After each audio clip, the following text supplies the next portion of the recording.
Welcome to this explainer. Okay, today we are tackling something we literally do every single day, but we probably never really think about it: how we actually communicate.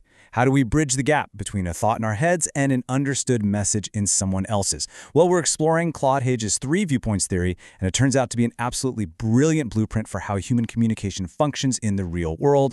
Here is our roadmap for today. First, beyond just words. Second, the 3 viewpoints defined. Third, deconstructing a simple sentence. Fourth, when the rules bend. And finally, the cycle of communication. Let's get into it. Section 1.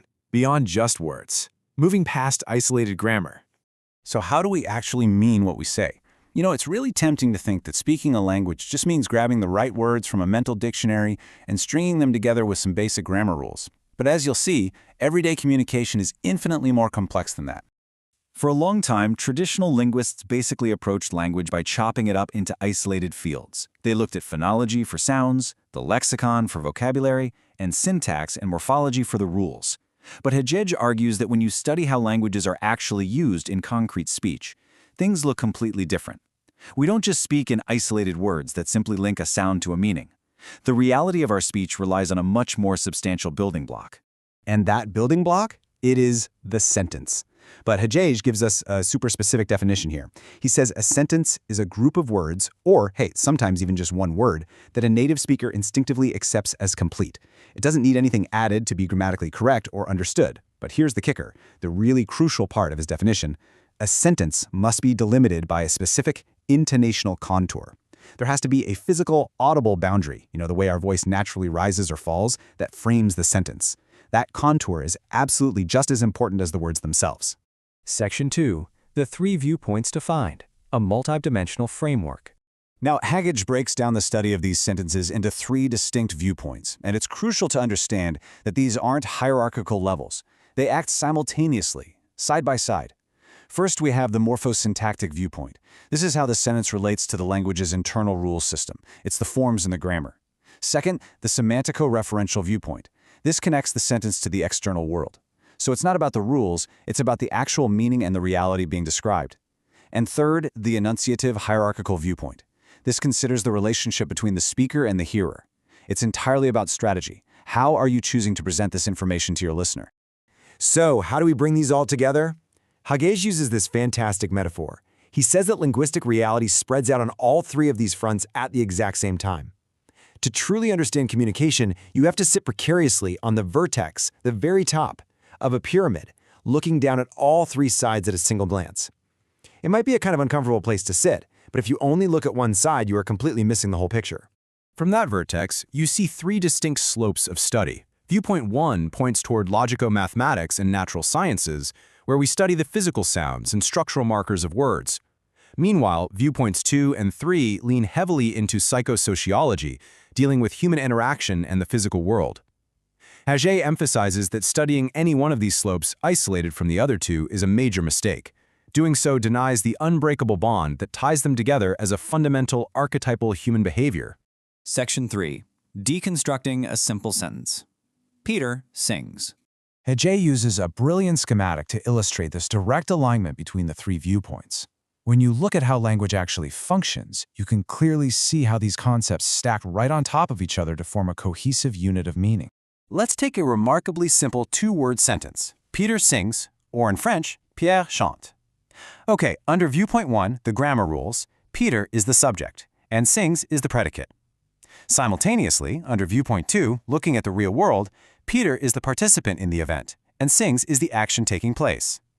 And under viewpoint 3, the speaker's strategy, Peter is the theme, which is the thing we are talking about, and sings is the rime, the fresh, new information we are providing about Peter. In a basic sentence like this, the subject, participant, and theme all align perfectly on the first word, just as the predicate, action, and rime align perfectly on the second. It's totally seamless. Section 4. When the rules bend. Interdependence and surprise. Now, to explore what happens when we bend these rules, Hagege shares a hilarious and really illuminating anecdote from Federico Fellini's classic film, La Strada.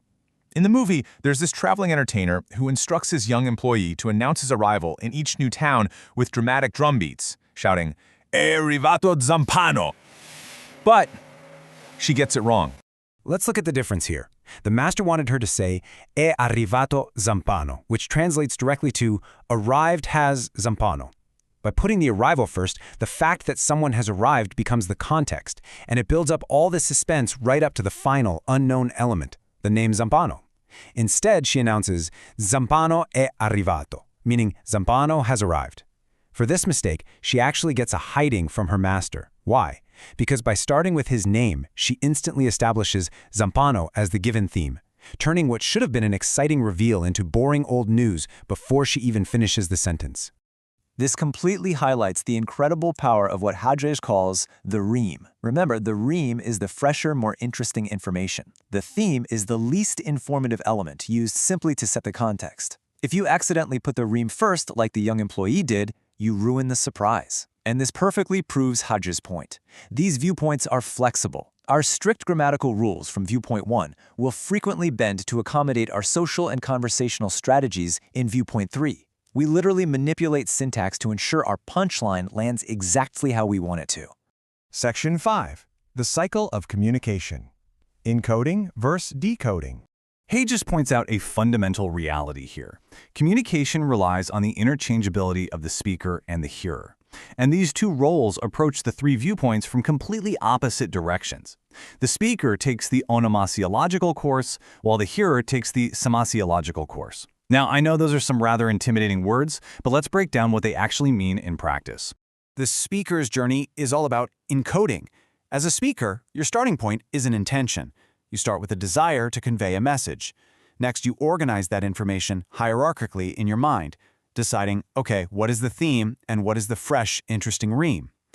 Only at the very end of your journey do you encode that content into the specific morphosyntactic rules of your language to produce a physical sound. You move from abstract significance down into a concrete form. Conversely, the hearer's journey is all about decoding. As the listener, you start with the physical form, the actual sounds and intonational contours hitting your ears. You immediately apply the rules of the language to decode those forms. Finally, you arrive at the interpretation of the content, deducing the speaker's original intention. You move from concrete form back up into abstract significance. It is a perfect, complementary cycle. You really cannot elevate the speaker's perspective over the hearer's. They are basically two halves of the exact same interactive coin. So, as we wrap up this explainer, I want to leave you with this thought. Language isn't just a rigid set of rules we memorize from a textbook. It is a dynamic, three-dimensional tool that we actively wield. The next time you find yourself telling a story, trying to land a joke, or making an announcement, ask yourself, which viewpoint are you actually prioritizing?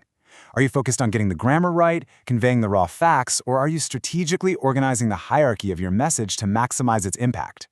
Mastering that balance, well, that's the true art of human communication. Thanks for learning with me today.